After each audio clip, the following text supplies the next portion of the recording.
Guys, ang sarap ng ulam ni Insan, guys. Oh. So, ayan oh. Nilagyan niya pa ng kunting kanin. Tapos, meron pa siyang nilagay na karne na artisan na may kamatis. So, mayroon pa siyang nilagay na pansit. So, sarap.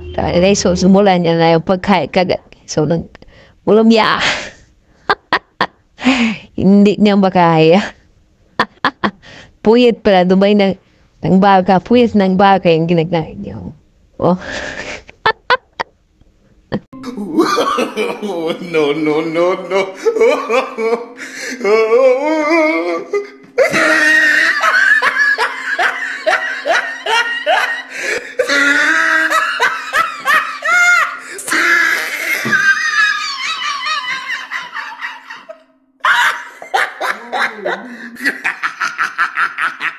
Oh!